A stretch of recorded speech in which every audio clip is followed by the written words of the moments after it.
Hello, everyone, and welcome to Gutshot, home of the hottest takes in Magic the Gathering. I am Fred, also known as War Crimes Uwu, and joining me, as always, is my lovely co-host, Will, who can be found at Aggressive Rhetoric. Yes, welcome to Gutshot, everyone, the only MTG podcast that once, true story, bought a playset of Aether Vials specifically for their 5-color casual Zubera deck. How are you doing, Fred? How's it going today? Pretty good, pretty good. My birthday's on Thursday. My grandmother is coming down to visit. I'm loving Kaldheim. It is my favorite set in years, both in limited and constructed. So it has been as much of a treat for me as I thought it would be, and I've been just jamming that. So I'm doing excellent. How are you doing? I'm doing well. I heard that you made a lot of money recently, and not in the way that everyone would assume. So you want to tell us what's been going on in your wallet lately? So my Kaldheim pre-release, I do a paper pre-release. So normally pre-release is like one of my favorite things in Magic. I do all three over the weekend at my local game store. But of course, because of COVID, I've only been able to do one pre-release, and it's with my partner. Usually we end up doing two if we like the set a lot. But I do one pre-release with my partner in paper. And my pre-release kit was stacked. I got Promo Kaya, 2 Turgid with the lantern on the back, and a showcase, not Phyrexian, but like the Viking Vorinclex with maybe the most grotesque art ever in Magic the Gathering. Dude's just ripping a deer in half, doing hot girl shit, as we talked about on the other episode. But yeah, like $100 worth of value in my pre-release kit, and I only had to trade in the Vorinclex to keep the rest of the stuff. So that felt really good. Yeah, they get paid for the pre-release kit. I sold it because I can't imagine that card is going to be worth more than $12 in a couple weeks, but I don't know. Maybe I'll be proven wrong. No, I think that's perfectly fine. That reminds me of the time that I had a really great deck for the War of the Spark pre-release. I opened up War Karn and then Teferi Time Raveler, and I was like, Ooh. I'm never going to play these cards. I'll just sell them while they're expensive. And I don't really regret selling Karn, but I do regret selling Teferi. Oh yeah, that one only went up. The only other more valuable pre-release I ever had was Shadows over Innistrad. I got a promo Avacyn and a regular Avacyn, and I was able to trade the promo Avacyn for a box. Ooh, that's pretty good. Now I want to know how was your deck? It was excellent. Most of my rares were in black-white. I had the Snow tutor that tutors for a legendary permanent, a Saga, or a Snow permanent. And so I could grab the Kaya. I played both of the Turgrids, although you just play Turgrid for the Lantern. I got the Ox and the Plow, 2 Ox and the Plow, and you got to be plowing if you want to be wowing in the Kaldheim Limited. Yeah, I'll keep that in mind. I haven't delved into Kaldheim Limited yet, or might not ever, but if I ever do, I'm going to keep that in mind. Thanks for the hot tip. I just can't imagine liking Magic this much and only playing Constructed. But to each their own. Well, all I've been doing is poisoning people in Standard, and maybe I'll talk a little bit more about that on a future episode. But Are you one of those toxic Bernie bros I've been hearing about? Yes. But nice. I want to talk about Historic today. Yeah, that does not surprise me. I know that's kind of been your pet format ever since it was introduced. You were sort of going against the grain and saying that it should not turn into Modern, and I'm starting to see what you mean now. Tell us about what we are going to do to Historic in this episode. It's interesting that you say that because, as a spoiler for this episode, most of the cards I'm going to talk about are just Modern staples. Yeah, me too. Yeah, for sure. Okay, so for those of you who don't know, Historic is the, for lack of a better term, the eternal format of Magic Arena. All cards that are standard legal since Arena came out are legal in Historic, and they've also been adding cards kind of piecemeal, both in anthology formats, which are basically small collections of cards that you can buy, and then you get 4 of every card. Kind of runs the gamut between super competitive and kind of casual fun cards. They've been doing remastered sets kind of going back. So we had Amonkhet remastered and then Kaladesh remastered, adding almost all of the playable cards from those sets into Historic. And then those 2 sets would also have, what would you call them? Like masterpieces, expeditions, something like that. They were just added as regular cards. They used the art from the Masterpiece version, but yeah, like Thoughtseize and Coco were both in Amonkhet Remastered, which are like modern staples. So when we say cards we want to add to Historic Anthology, we also mean just cards they could slip into remastered sets, and we'd be happy. Yeah, that's fair. Yeah, that's a good way to look at it. But those are the main ways that cards that are not standard legal are being added to historic. Now, cards that have already been added to historic this way have been, kind of well-known powerful cards throughout Magic's history. Like Frederick just mentioned, Thoughtseize was added to historic through Amonkhet Remastered. A collected company was added. But then you also Dubious challenge. Dubious challenge, yeah. One of the recent anthologies added all of the Kamigawa shrines, which, like, who was asking for that? But they're super fun and they're supported in recent Magic sets. So we wanted to make our own historic anthology. So this would be historic anthology 4, I think, maybe 3. But we are going to talk about the a list of cards that each of us came up with that we most want to see added to historic through an anthology or through those other means. Yeah, I couldn't have said it better myself. I will go ahead and reveal most of my picks are also modern cards, but I did try to back away from that on a few of them. So hopefully this will be a relatively interesting list. But you've got the first card, and it was one I'm sure a lot of people are thinking about for historic. So lead us into this discussion. As you wrote on the slide here, coming in strong, I think so. My first pick is Path to Exile. This is, I would say, probably one of the more powerful removal spells in modern Magic history.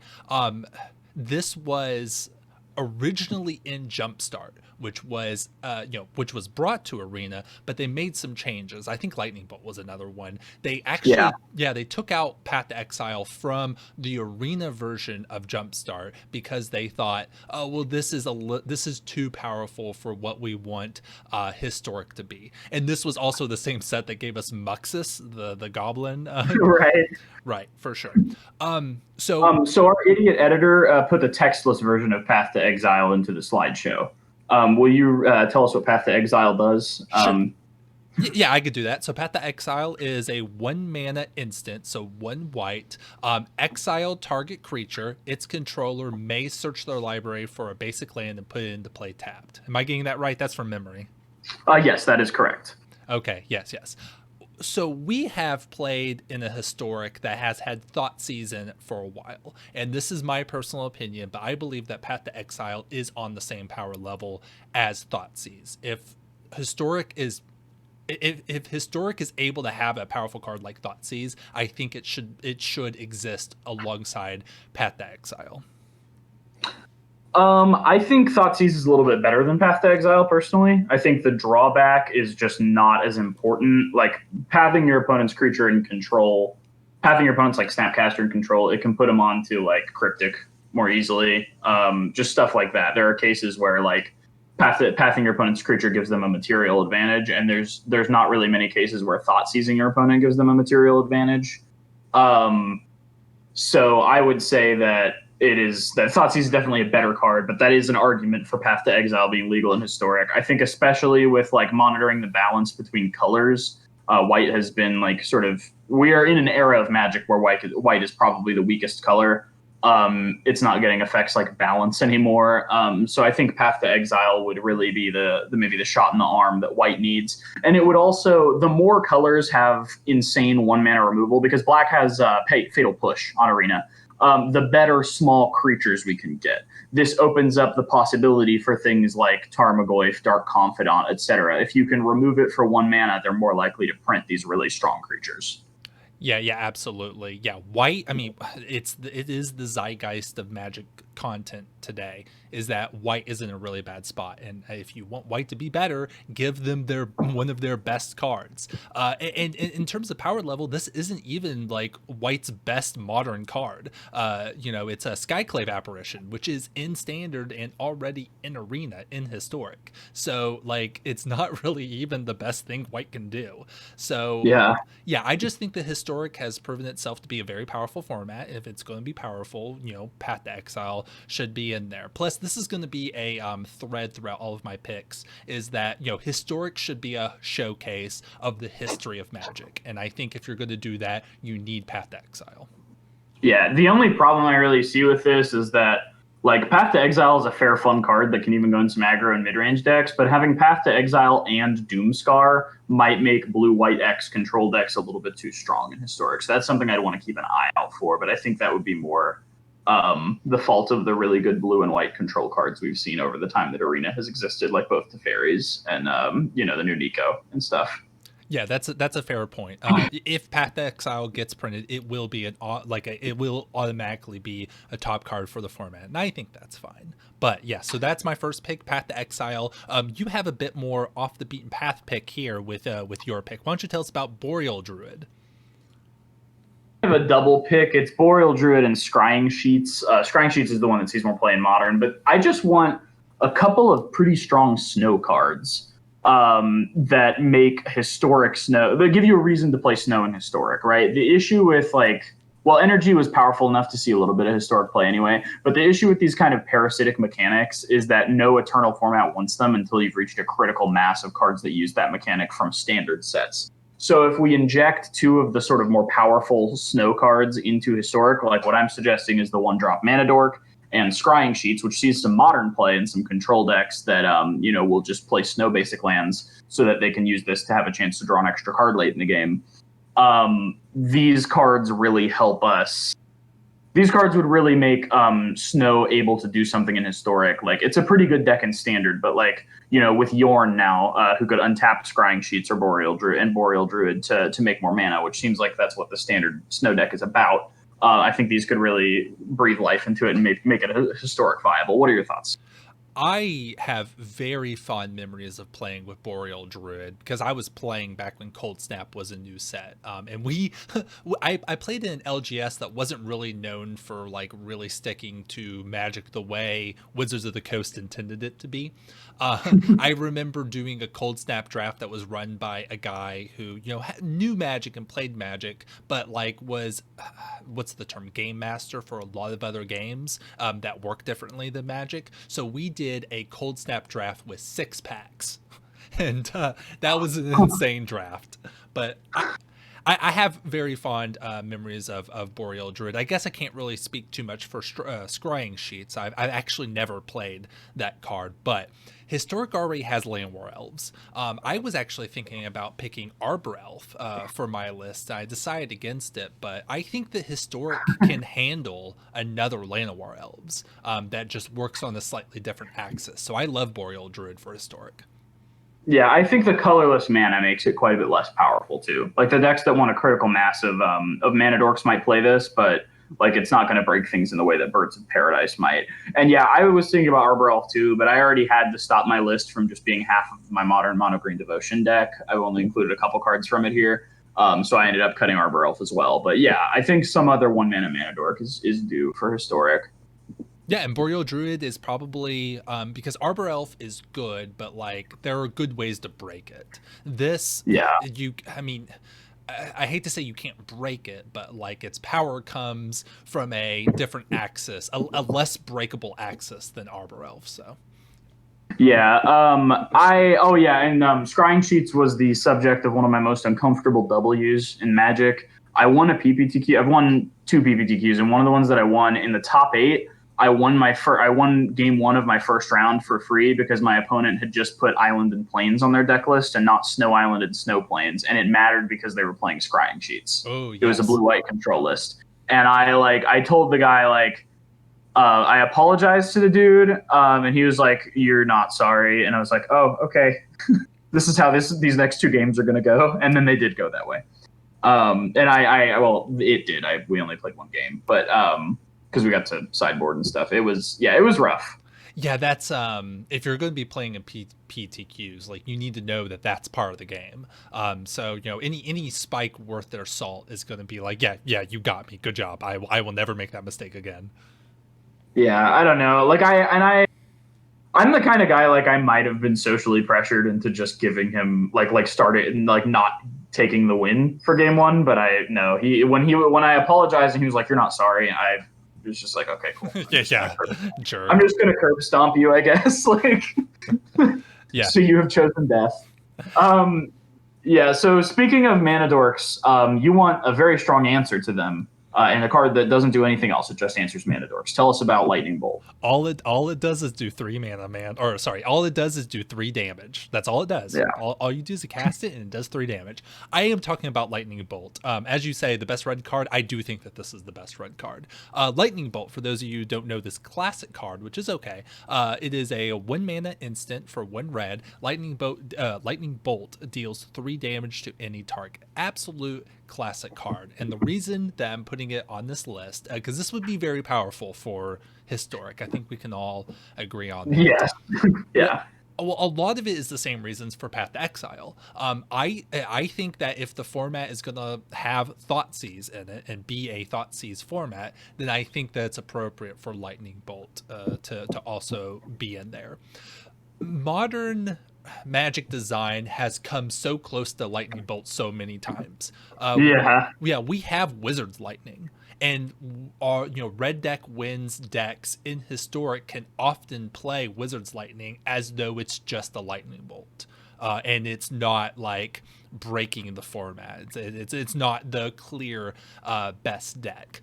And then again, if we're talking about Historic as being a showcase of the history of Magic, you have to have Lightning Bolt. And I'm curious as to your thoughts. I want to ask you, if Lightning Bolt and Path to Exile were both added to Historic, which do you think would be the most powerful? I think it would be Lightning Bolt just because of the potential it offers to aggro decks. We've already had to see several cards banned out of aggressive decks, which usually doesn't happen in those formats because there's so many inherent checks in the game. Like any life gain card sort of answers an aggro deck and is okay against mid-range, so people can play to their main board. So the fact that like aggro is strong enough to see a lot of cards banned in Historic makes me feel like, I don't know, maybe it's not the right time for Lightning Bolt. But as someone who just wants Historic to turn into Modern eventually, yes, Lightning Bolt's a part of that process. It's a Band-Aid we've got to peel off. It's certainly a lot better than like Vendilion Click or one of these sort of washed up Modern cards. Sure, yeah. I just love this card, and it's Yeah. one of the most iconic cards in Magic. I'm totally willing to listen to arguments that this is too powerful for Historic, but I would love to see it, and I think the Magic community would also just like lose it if Lightning Bolt was added to Historic. That would be a watershed moment for Historic and Arena. Yeah, a soy face moment to be sure. I'm actually once I am no longer need to be employed, I'm going to get either Bolt Bird or Push Goyf tattooed on my knuckles. I haven't decided yet. Vote in the comments. Yeah. Please comment and give us engagement. Give us all the engagement you can. Let us know, and I am going to make sure that he gets this tattoo, whatever you guys say. But thank you to our fans. Yeah, let's move on. I know this is one of your favorite cards of all time. Talk about Predator Ooze. Yeah, so Mono Green Devotion is my favorite Modern deck. I built it in high school, and I've been playing it ever since, with brief breaks to play other stuff. Predator Ooze is one of the key cards in that deck because in Modern, Path to Exile is the only way to really answer it. It's the 3-mana 1/1, triple green. For an Ooze, it's indestructible. When it attacks, it gets a +1/+1 counter, and whenever it kills something, basically, it gets a +1/+1 counter. So it's going to keep getting bigger slowly, and you really can only answer it with Path. Indestructible is just, like most indestructible creatures just cost too much to get played in Modern, is the problem, but this one's only 3 mana. You can leave it up to block forever, and they can't swing with things with 1 toughness because this just eats them and gets a counter. And then, once you've kind of stabilized, maybe gained some life, you can start swinging with it and making it bigger so you can leave it up to block and eat stuff. It's just, it's probably the creature that's the best at combat in Modern. And I would love to see it in Historic. There's not the Mono Green Devotion payoffs that we have in Modern. There's no Nykthos yet. But I would love to see Predator Ooze. I would love to play some terrible stompy deck built around this guy. What are your thoughts on Predator Ooze, Will? Yeah, this is one of those cards that plays a lot better than it looks when you read the card. Because I remember when this card was released, and it's just kind of like, oh, that's just kind of a dorky creature that's going to attack and block. But then I've seen its full power in your hands, in your deck, even if you're not really, if you're in a position where you're not really capitalizing on the green devotion. Just having this on the card attacking, or having this on the field attacking and blocking, is pretty scary. I think this is a great choice because it's one of those cards that just looks like a fun card off the top, and people are going to play it as that. But then people who are in the know, like you, are going to be able to break this and use it to its full potential. So it's good that it's not just the best cards in Modern. This would be a good selection that's just like a very good card that's also fun and has casual appeal. Yeah, I think that's what I was kind of shooting for with this pick. It's also worth noting you can Coco into this. And Coco is on Arena, and I think we're just looking for that critical mass of good cards you can Coco into, and I think a mono green Coco list on the horizon with that new troll and with Sir Yorvo might be possible. Oh yeah, for sure, for sure. And Yeah. Devotion will probably come back at some point, and then when it does, Predators is going to be a great card to have. Yeah. In the format when ready to go when we finally go back to playing a set that cares about how much green or whatever color you have on the field. Yeah, for sure. So definitely an exciting card. But this is, not just a fun pick. This is a powerful modern card. Why don't you tell us about the next one? Yeah, this is very powerful. It's called Giver of Runes. This is a relatively new card that was added to Modern through Modern Horizons. And we do have audio only listeners, so I'm going to make sure to read all these cards. Giver of Runes is a 1/2 creature for 1 mana, 1 white, creature core cleric. You can tap it, and another target creature you control gains protection from colorless or from the color of your choice until end of turn. So it's supposed to be an updated version of Mother of Runes, which is a legacy playable card. Giver of Runes has proven itself as a role player in Modern for creature decks that can use white or splash white. Like even Infect has some versions that will use white for both Teferi, but also Giver of Runes. This is It's important to protect yourself from colorless threats and Infect. Yes, that's true. That's not too far from the truth. Giver of Runes has proven itself to be a very powerful card. So if we want Historic to be a powerful format, I think Giver of Runes has a spot there. The thing that I'm mostly thinking about with Giver of Runes is, like we mentioned before, there's the zeitgeist around what is white supposed to be doing, and Yeah. it's obviously not drawing cards. Let's just throw that out there. I think that Giver of Runes is like the perfect example of an effect that is uniquely and solely in white. So I would like to see Giver of Runes put into Historic to highlight the fact that this is a white effect. If you're playing a powerful white deck, this is what you have that other decks don't get. Now, I will see this may be too powerful. This is not a card I have too much experience playing with on my own, and I know that it's powerful. I know that Mother of Runes is very powerful, but I think that this card deserves a chance to shine in Historic. Yeah, I agree. I think this will help aggressive decks, it'll help mid-range decks, it'll help combo decks, I think, but not in like a broken way. This will definitely be one of the cards that you look to play in Historic. And they could pretty easily add it to like I don't know, like a Zendikar, like the Battle for Zendikar remastered or something. Just kind of slide it in there because it is like it's a card that obviously exists on Zendikar in terms of flavor. I will say one of my favorite W's I ever took in a game of Magic, and I think I've told the story on the podcast before, was crumble to dusting your Inkmoth Nexus, and you turned it into a creature. And God, what's the name of the card? Disciple. Apostle's Blessing. Apostle's Blessing. Yeah, you Apostle's Blessinged it with protection from red, and I was like, this isn't a red card, sir. It has Devoid. And that was pretty great. And you filed a bug report. Yeah, that reminds me of another one. I may have also told this story, but I animated Blinkmoth Nexus. Or no, someone tried to spreading seize my Blinkmoth Nexus. I animated it in response, and they were like, it's still an island. I was like, oh, hell no. Apostle's Blessing. Get my creature protection from blue. But yeah, one thing I want to highlight with Giver of Runes, and maybe this is less true with Giver of Runes than Mother of Runes, but this is a skill testing card. Like, this is not just a big dumb beater. Like, this is one of those very spiky cards that separates the good players from mediocre players. So that's, I think, another reason why it deserves to shine in Historic. Yeah, it's skill testing on both the part of the player playing it and the player playing against it, which is rare for any Magic card. But like you have to think about when you want to spend its ability, and your opponent has to think about whether they'd like to try to remove it or blow 2 instant speed removal spells on another creature, just to get rid of it immediately.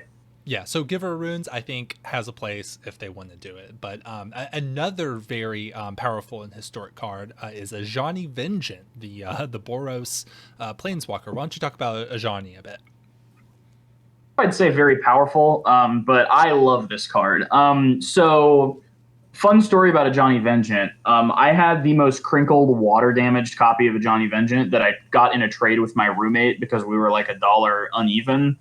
And I told him to pick one of my records, and I was going to slide it into the sleeve of that record. And then, whenever I listen to that record again, I'll see if the card is flat. And he picked Weezer's Pacific Daydream, so I no longer own a Johnny Vengeance. Ooh, yeah. Yeah. So for those who don't know, a Johnny Vengeance is two, a red and a white. It's a planeswalker, or legendary planeswalker now, a Johnny. 3 loyalty. +1, target permanent doesn't untap during its controller's next untap step. So not super strong, but that -2 is Lightning Helix. Deals 3 damage to target creature or player, and you gain 3 life. And -7, destroy all lands target player controls. So, a one-sided Armageddon. But the good thing about this card, what you're generally going to be doing is putting it down, removing a threat, and then just using the +1 on one of your opponent's lands every turn. It's good in like mid-range decks to add a little bit of resource denial, maybe keep your opponent a mana behind while you're still trying to do things by just keeping their lands tapped with that +1. And then, the ultimate's kind of a pipe dream, but if you can just get 2 Lightning Helixes off of this, then you have definitely made 4 mana worth of value. And I would love to see what kind of mid-range and maybe control decks this sees play in Historic on Arena.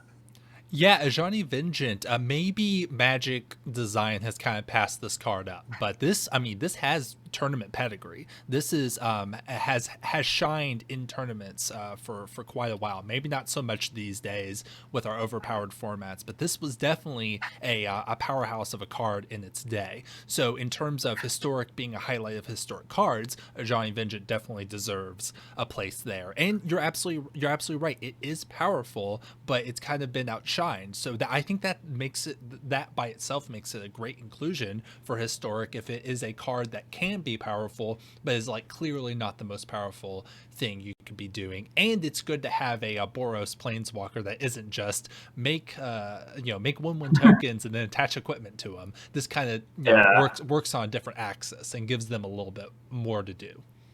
I agree. I think there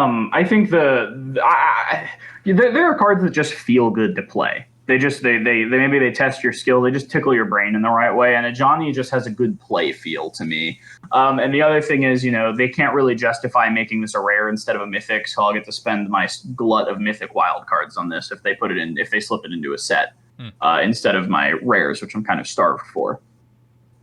Yeah, it seems like a good card. I think this is a good choice for historic. Yeah, so you've got another pretty powerful modern card with, as you said, a lot of tournament pedigree. Tell us about Court of Calling. Yeah, we were both going to pick this, and you ceded it to me because you're such a gentleman. But yeah, Court of Calling. This is another card that a very well-known popular card from original Ravnica. It's an instant for X and then 3 green, and then it has Convoke, which means that when you cast it, you can tap your creatures to help pay for the mana cost, one or one of the colors of that creature. But ultimately, you're searching your library for a creature card where converted mana cost X or less and put it onto the battlefield. Then shuffle your library. So, this is one of the premier search your library for a creature and put it into play spells for those like toolbox creature decks. Historic doesn't have one of these spells, and if you're going to bring one of them into Historic that's playable, Court of Calling is the obvious choice. Like, I don't think you're going to do Green Sun Zenith, although maybe you could. I don't know, but Cord seems to be the most balanced version of this. Now, not Eladamri's Call.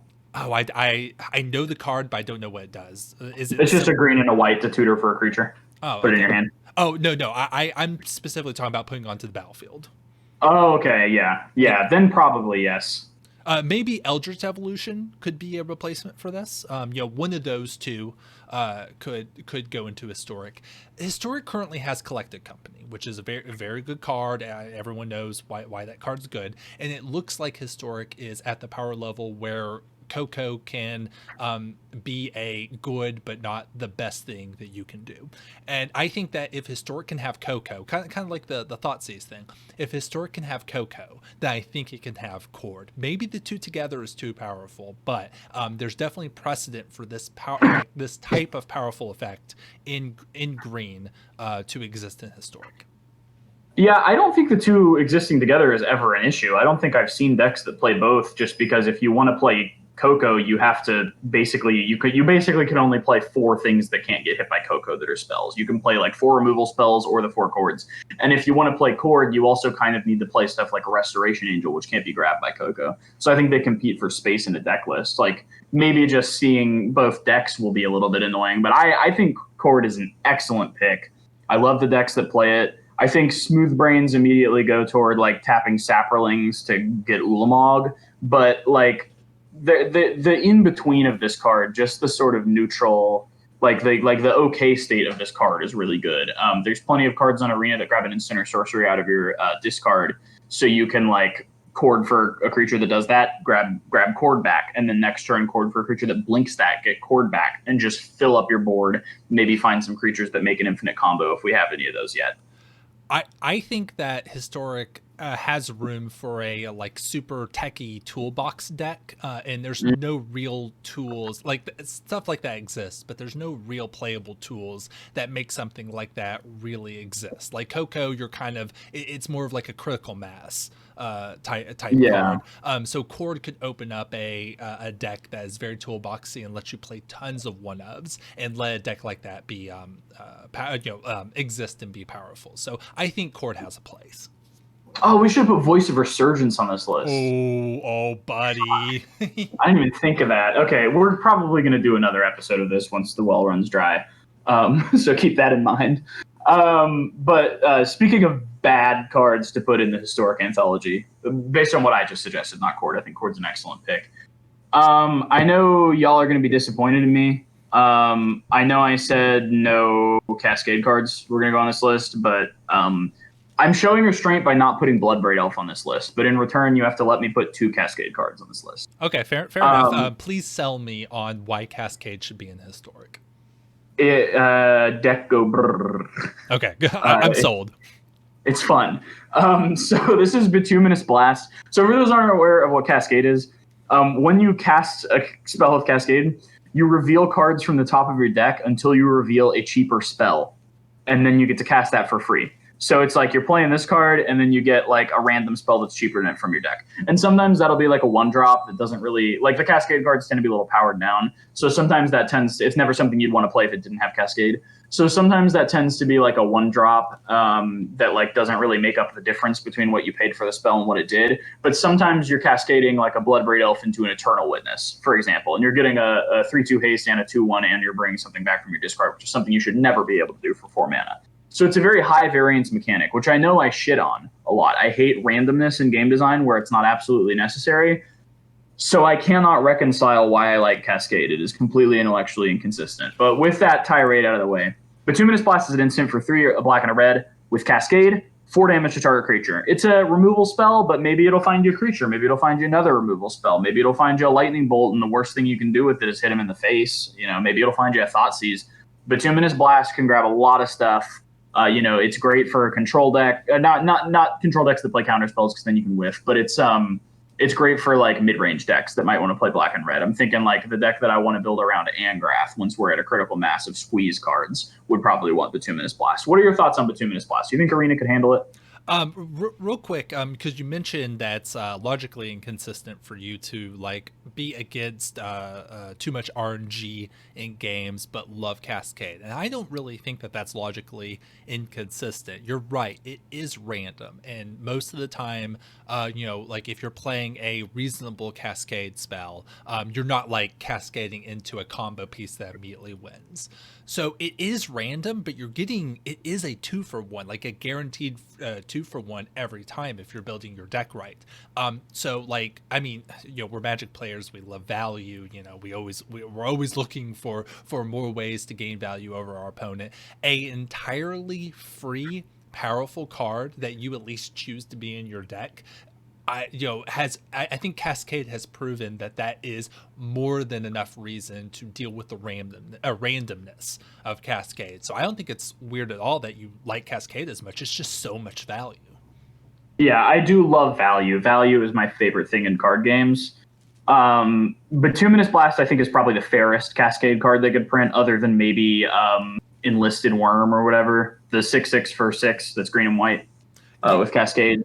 Yeah. So for this card specifically, I was going to make a similar point. I think that this is probably the baseline for how you could put Cascade in Arena. I think just on a philosophical level, I'm against Cascade being in Arena at all.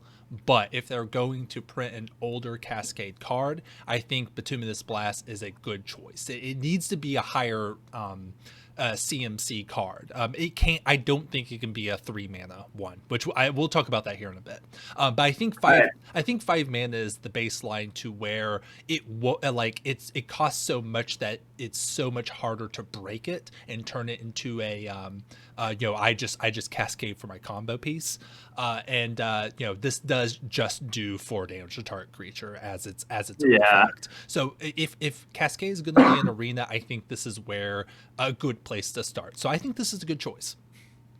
I want the next Sarkhan they print to be a Planeswalker with Cascade.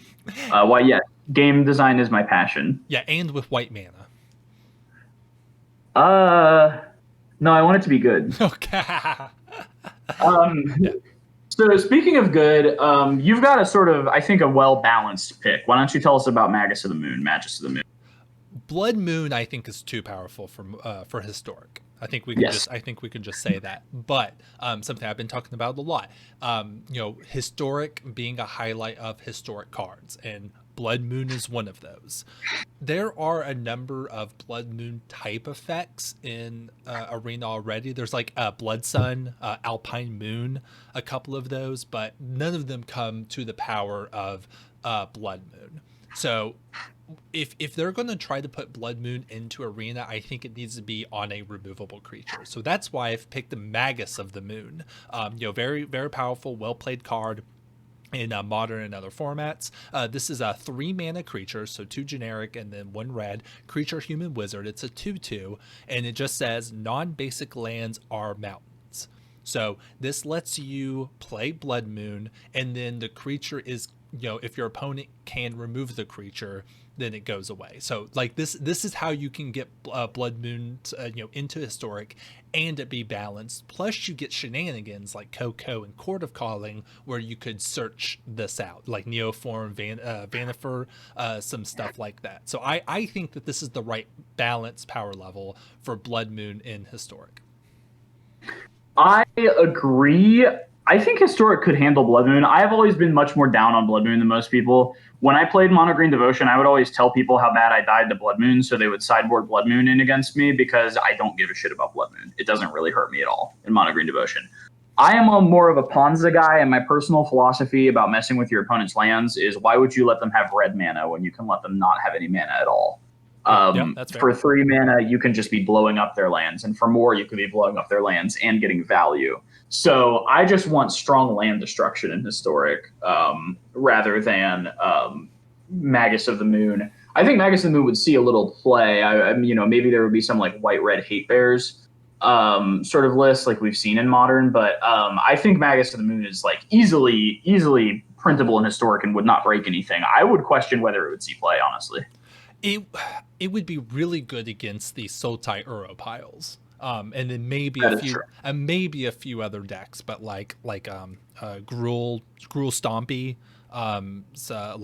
Blue Tempo. Yeah, there's a lot of decks that this would just do stone nothing against. So I think it's at a good power level. Is Uro? Yeah, Uro's banned in Historic. No, we talked about this. It's banned in Standard, but it's still legal in Historic.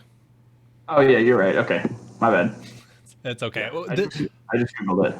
It's banned in like every fucking format except Historic. Yeah, which is messed up. So just Or so no, it's the most played creature. Sorry, it's the most played creature in every format. This format's expanded. sure, yeah, yeah. For all the listeners, watchers of Gutshot, just please know that we are never going to know what cards are legal in any format. Do not listen to us when we talk about that kind of thing. Both me and Frederick have no idea, and we will tell you wrong. Yeah, I'm working on this sick modern brew with this sleeper card I found called Punishing Fires. Yep. But yeah, is that the end of your thoughts on Magus of the Moon? Yeah. Magus of the Moon? Yeah. Is Yeah. it Magus or Magus? Make fun of us in the comments. We've got it wrong both ways. Yes, please, please comment and tell us how stupid we, or excuse me, how silly we are. I absolutely want to hear how angry you are at us and our terrible opinions. But Frederick, I want you to convince me on 3-mana Cascade. Speaking of terrible and absolutely indefensible opinions, this is not legal in Modern. This is a legacy card, Shardless Agent, and this is my attempt to not just pick a Modern card. 1 a green and a blue for a 2/2 with Cascade. Artifact creature human rogue. Very simple, very powerful. Yeah, you get to like cascade into, I don't know, like a fucking Tarmogoyf or something. This sees a lot of play in Legacy. Shardless Bug and Shardless Teamer are both pretty good decks, or at least were the last time I played Legacy like 3 years ago.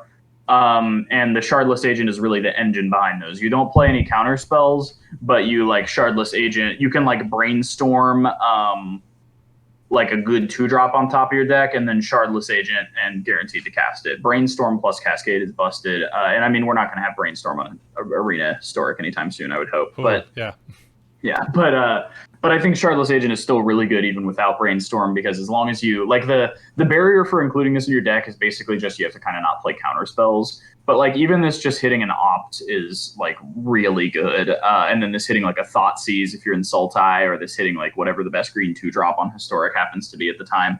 I think this card's really good. I could not make the case to you that it would be balanced. I just want it. I think that the new Tybalt's Trickery actually breaks this. I think Tybalt's Trickery breaks itself. Sure. Have you seen the standard decks? I thought it was bad, and I was making fun of Bronzies for complaining about it, but it turns out I was the Bronzy all along. Yeah. I very much appreciate your guts for suggesting this card. I don't think I can agree for all the reasons we mentioned before. But if Shardless Agent was added to Historic, I mean, it would definitely be a sensation. It would people would come up with very creative ways to break it. Unfortunately, I don't think anyone would play it as just a value Cascade card. I don't think that's true. I think it would see. I don't know. I mean, audience, tell us how you would break this in Historic. If you, I don't know if I think this would be better as a value card than as a broken card. I just think it would be too good as a value card. Okay, that's fair. That's fair. Yeah, I would trust your judgment on this. Although I would say if Shardless Agent was printed, I would immediately become a Tybalt's Trickery, like cheese it out with a Cascade type person. Okay, yeah. This is just, I see what you're saying. Yeah, this is just kind of out of nowhere. This card just kind of made me think about the Baleful Strix. Do you think that has a place in Historic, or is that just way too good? No, I think it's totally fine. Probably. Like, we have the Quattle in Modern that's, like, kind of just better, and, like, if they give us that, like, we can give it Death Touch easily with, like, the snow cards that exist in Arena. So I think it's not that far off from just getting... I don't think anyone would argue that the Quattle's too strong for Historic, so I think the Strix is not very far off. Oh, okay. Yeah, I think it would be fine. But I also just want Historic to turn into Modern, and there are several Legacy cards that I would want brought over to Modern before they stop doing Legacy forever. Okay. Which includes like Baleful Strix, probably Shardless Agent, a few others. Okay, fair enough. Just a card I was thinking about, but Shardless Agent, I think a very bold pick. Yeah, I think it's definitely my boldest pick on the list, probably. This one is less bold, more of a format police card that I think is direly needed, and I like your pick. Tell us about Price of Progress. Yeah, this is my bold pick. I just love this card so much, and I want to play it so bad. Price of Progress, classic legacy burn card. It's a red instant, 2 mana, 1 generic and 1 red. Price of Progress deals 2 damage to each player for each non-basic land he or she controls. So, in any format that's relying heavily on dual lands or utility lands, this is going to pop off for 8 damage off of 2 mana at instant speed. This is one of the cards that makes Legacy Burn a playable deck in that high-powered format. Sometimes it'll whiff. That's why this card is not the best thing you can do in the format. But yeah, this is just a powerhouse of a card. I do think that this is way too powerful, but man, I would just be so happy. I would never play anything other than Red Deck Wins, like Burn style, if this card was an historic. And if Wizards loved me, like, please print this in historic so I can show you how broken it is. Yeah, printed too. It's got an interesting like corner case effect where if you're non-binary and you use they them pronouns or neo pronouns, you don't actually have to take any damage off of Price of Progress. So I'm assuming they would change the language, because I think in like Dominaria they switched to using they pronouns to describe people in text boxes, and gamers angry, which is the only thing that fulfills me Sure. now. But yeah, I think Price of Progress is a completely fair card, and I think it should exist in every format.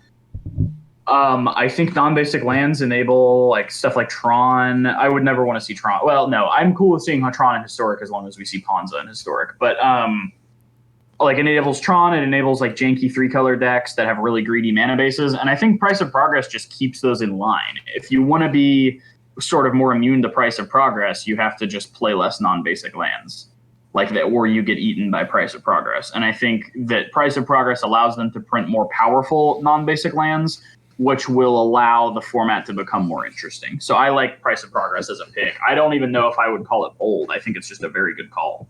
I was actually really wanting a Price of Progress for like non-basic snow lands for Kaldheim, which would be standard, which would be like an appropriate power level for standard. So like deals damage for each non-basic snow land, like each player controls. I think that it'd be 2 damage for each. I think that would have been a cool way for Kaldheim standard to have a snow hoser, so to speak. Yeah, we got literally one card that punishes snow, and it was a white creature that makes snowlands come in tapped. Did you know about that card? Yeah, I did. I don't think I don't think it really hits the mark in terms of hosing snow. Yeah, no, it's fucking terrible. I think they should have printed more powerful snow cards and more powerful snow hosers. So I'm right there with you. And I think that sort of effect could have been pretty interesting. Maybe on the back of a creature. Right. Like as an enter the battlefield trigger or something. Yeah, that seems good. I want to update. I want to update you on the Oracle text for Price of Progress. They've actually already fixed this. Price of Progress deals damage to each player equal to twice the number of non-basic lands that player controls. Okay, nice. I like 2 damage for each non-basic land. That feels better, doesn't it? Yeah. But the they pronouns are based. Yes, already inclusive. Thanks, Wizards. Yeah.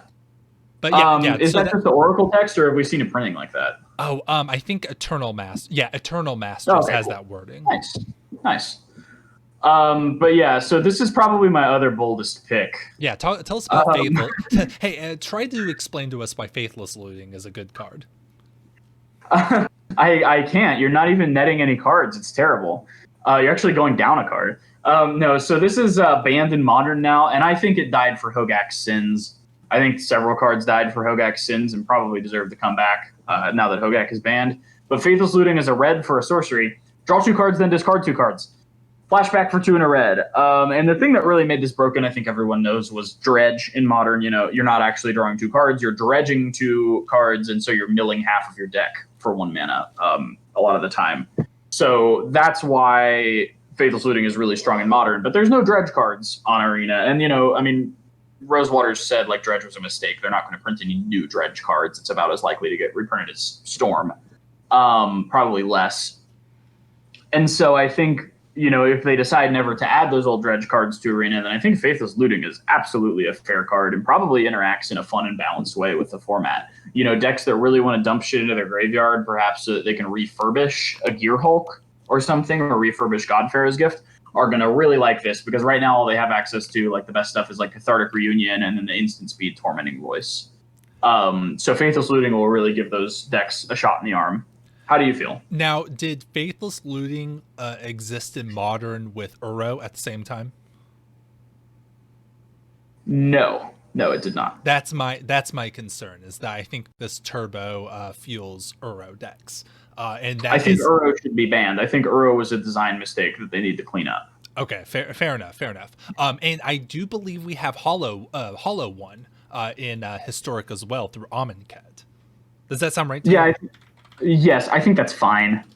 A 1 mana 4/4 is not the most broken thing you can be doing on turn 2 or 3 in historic. Yeah. So I'm not worried about it. Yes, we do have Hollow One in Historic. So I love this card, and I do think that it is a pushed card, but by itself it's okay.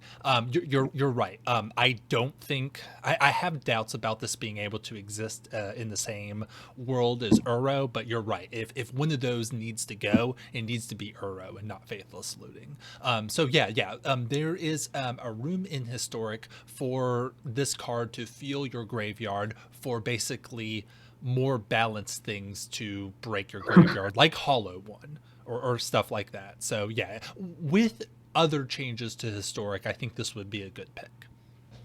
Yeah, and maybe we can see it played with like Drakehaven, like those types of decks. I just think this opens up a lot of fun decks that just don't have the tools yet. And I think if it makes broken decks more broken, then those decks should be looked at, and not necessarily Faithless Looting. All right, fair enough. I think that you have sold me on this. As Okay. on its own, I think this is a good pick. Yeah, All right. The podcast's official stance is that Faithless Looting should be on Arena. yeah. Hey, I'm totally fine with that. Put my name on that. Okay. All right. So the next card. So you tell us about Wormcoil Engine. Well, man, what's there to say? All it does is attacks and blocks. That's all it does. Worm Coil Engine, very classic card. It's a 6/6 for 6 artifact creature worm, death touch, and lifelink. And then when it dies, you create two 3/3 worm artifact creature tokens, and one of them has death touch, and one of them has lifelink.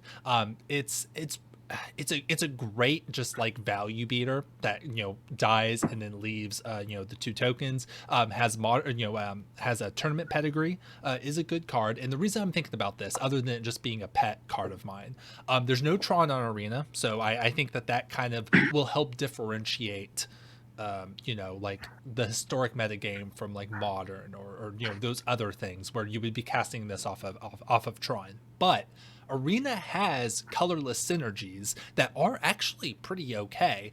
We have the Forsaken Monument. We have the Emery. There's the Paradox Engine deck that has certain types of results. We'll say that. And I think that Wormcoil Engine is a classic card that they could add to Arena to be a payoff for those decks without just being like, it's not Ugin. It's not like play it down and just wipe everything and you get to keep all your artifacts. It's just a good value beater for those decks to profit off of. So I think it has a place. My concern is that it may pair too well with Ugin, both of them actually. Young Ugin makes this a 4-drop, and Big Ugin wipes the board and doesn't wipe this. Mm-hmm. And I think it's easy enough to ramp up to Big Ugin that like you're not doing it with Tron, but you're going to end up in the place where you're doing the things that modern Tron is doing in the late game anyway. And instead of doing it on turn 3, you're going to do it on turn 4 or 5. Like, is that too good? And I would say maybe. I like Wormcoil Engine a lot. I think the interactions that it has with Big Ugin and War of the Spark Ugin make me, and maybe like even War of the Spark Karn, make me a little hesitant to be like just straight up excited for it. But something important to note, this was the example of the card when they announced what historic anthologies were going to be and what they were going to be giving us. This was the example of the power level of card they might give us in those anthologies, and they've still never printed it in an anthology. Wizards does weird things sometimes. I remember that. I don't remember Wormcoil Engine being in that specifically. The only one I can remember off the top of my head was Dark Confidant, which is also something we never got. Yeah, I would love that too. I think what they said was like, we're not going to give you these cards exactly, but this is the power level you should be looking at. Like, what's the fucking point of that? Like, no Magic player is ever good at evaluating power level. They're just going to complain on Twitter, whatever you show them. So you might as well show them the actual cards you're going to give them. Yeah, that's true. That's true. I'm totally I'm totally understanding, with you on the concerns about the power level of Wormcoil Engine, but it's a cool card. It has synergies with what's already in the format, and it's not the most broken thing that you can do out of all of Magic. So Yeah. I would And certainly. as they say, you have two wolves inside you. One of them is a 3/3 colorless worm artifact creature token with Death Touch, and the other one is a 3/3 colorless worm artifact creature token with Lifelink. Yes, true. I would certainly be excited to see this card come to Arena. So I'll just leave it at that. But there are other more powerful artifacts that could come, and Batterskull is definitely one that has a lot of tournament pedigree. So why don't you argue for Batterskull? Yeah, I don't think this is as broken as Wormcoil Engine. I think it's definitely strong. I mentioned on our like Mechanics I Want to Return podcast how much I love Living Weapon, and this is definitely the best Living Weapon card. So Batterskull is a 5-drop equipment with Living Weapon. When it comes in, you get a 0/0 black germ and attach the Batterskull to it. Equipped creature gets +4/+4 and has Vigilance and Lifelink. And then this equips later for 5, which is obviously a pretty immense cost, but the point is that it comes in. And then 3, return Batterskull to its owner's hand. I think this card by itself is absolutely fine. It's only broken with like Stoneforge Mystic putting it in to play at instant speed for 2 mana. This is a great pick. I was thinking the exact same thing. Without really good ways of breaking this, like Stoneforge Mystic, this is a perfectly fine card while being at a good power level. This is a great pick. Yeah, I think it might be the top end if like a Nahiri from Zendikar Rising, and then maybe the uncommon legendary from Kaldheim. Like if some red-white equipment deck ends up taking hold in Historic, this would be a good top end for it, I think. Having free, make sure you have some free way to equip equipment to your creature so that 5 cost isn't like really deterring you. Mm-hmm. And I think Batterskull could really see some play. Yeah, great choice, and a classic card. Again, we're thinking about.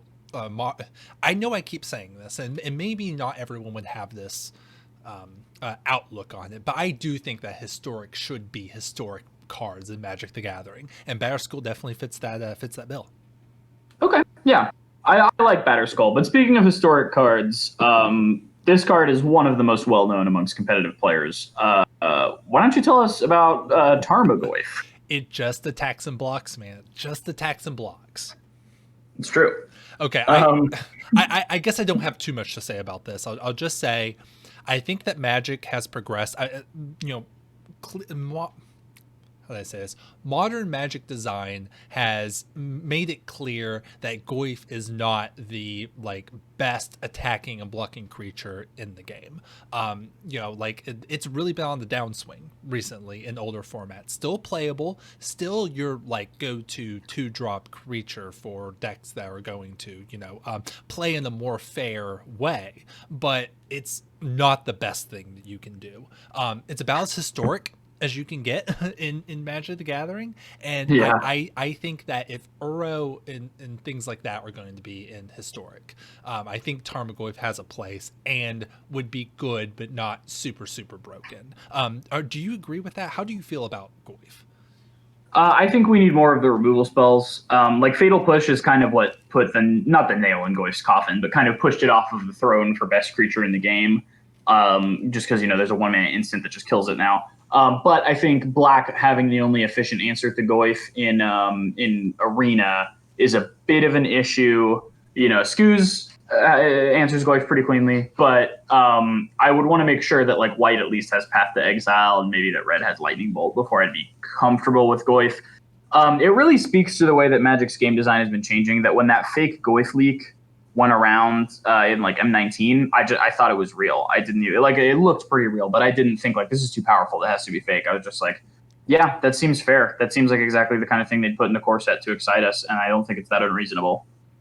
Now, this one I do think just because of its pedigree, and also the fact that it's only ever been reprinted as a Chase Mythic in Modern Horizon or not Modern Masters sets, that they would not just let this go for $20 in an anthology. This would be a Chase Mythic in a highly sought after remastered set, for whether that would be good or bad, I don't know.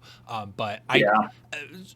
I agree with you. I do think that like Path to Exile and cards like that need to be available to counter Tarmogoyf. But I think that Magic, just modern Magic, is at the point where Tarmogoyf can be a card. Yeah, I think I pretty much agree with you for sure. I think Standard could handle Tarmogoyf, honestly. And I know that's a different discussion, but I think Standard could handle Tarmogoyf, and we could get into Historic that way. I think that modern Wizards probably, because it's weird how this card works with like casting spells. Like, there's that classic example where someone tries to bolt Tarmogoyf and it doesn't work the way they want it to. I think they don't want new players seeing that. But yeah, I lost an SCG side event at an open because of that. Yeah, but for Historic, I'd love to see it. And this would also be a watershed moment for Historic. Like, it's like before Tarmogoyf and then after we finally have one of the most iconic creatures of Magic. So I don't know if it would be as much of a watershed moment as like Thoughtseize was or Path to Exile would be. I just think Golgoyf is a little washed up. Yeah, I guess more in a like cultural, like zeitgeist way. It's like, oh, not in like an actual meta way. It would, yeah, for all the power level reasons that we talked about, but like it would just be kind of like, I mean, Thoughtseize is kind of like that too, where there's definitely a historic before the premier black discard spell, and then the historic afterwards, and I think Goyf would be the same thing. It's kind of like this is now a format where Goyf is available, and that's like a point in Magic's history that would be noted in the history books, so to speak. Okay, I think I could see that being the context that you would want it in. We have one last card here. Please round this out with what I think is a great pick. Yeah, this is a bit of a meme pick, and it's kind of in here as a shout out to my partner. This is her favorite card. Ayula, Queen Among Bears, is 1 and a green for a 2/2 legendary bear. Whenever another bear enters the battlefield under your control, you can choose to either put 2+1/+1 counters on target bear, which can be Ayula, it can be the new bear, it can be a third bear that's just chilling and kind of watching. Or a target bear you control fights target creature you don't control, which again, that can be Ayula, that can be the other bear that just entered, or it can be a third bear that's just kind of chilling. There has never been enough good bears at a time. Like Ayula, like if this were an elf that did this for elves, it would be one of the best cards in every format. Or if this were like a merfolk that did this for merfolk. But the issue is there haven't been enough bears that are just good enough on their own. And if this gets dropped into historic, the more good bears we see, we saw the good snow bear, we've got Goreclaw. I think eventually over the course of enough sets, there will be a good bear tribal deck. What are your thoughts? Yeah, that definitely makes sense. This is a lot like Predator is, where it's, all the same reasons apply. It plays better than it looks on paper, and it already looks pretty good on paper. It is a card that is powerful and would be very good in the hands of people who want to make it work, but it also has that casual appeal, just people who are just like, oh, sweet, bear tribal, I get to do that. So it's a great pick to kind of just not be a, like the best competitive cards, but, just a card that's really going to get, casual people like super into it. Like, I finally get to play with my bears, but also just be a great card for those who want to put in the work to make it work. Yeah, I think I pretty much agree with you. I would like to see more good bears to make this like more viable. I think all it would really take is honestly like a planeswalker that pluses to make bears, like a 4 or 5 drop planeswalker that +1s to make a bear. But I'm not a game designer. But if we could see that eventually on like a Garruk or something, I think Ayula could see a little historic play. So I would love Ayula in there. I know I'm in the minority. I know not a lot of people care about this card, but I love this card. Not just because my partner likes it, but I like this card quite a bit. I think that makes it a great inclusion for a historic anthology, where it's a card that's going to kind of get people excited, be a good card, but also, I mean, I don't want to use the word filler, but also kind of be filler among the, things like Path to Exile and stuff like that, and your Worm Coil engines, stuff like that. Yeah. So no, this is, I wouldn't say this is a mean pick at all. I think it's a very good one. Okay, yeah. But yeah, with with all that said, those are our picks for best cards for historic. Will, do you want to sew this one shut? Yeah, let's go ahead and do that. I think that if these cards or even a few of these cards were added to historic, I think that historic, like, it would only make me want to play historic more. There are very few cards that could be added to historic that would make me not want to play the format. There are certainly a few. I honestly thought Thoughtseize would have been one before it was added, but like, if any of these cards were added to historic, it would very much make me think I want to play more historic. Do you agree? I think I pretty much agree. Maybe not Shardless Agent. That was a bad pick. But no, if Shardless Agent was put into historic, I would absolutely start playing it. So I don't think it's that bad of a pick.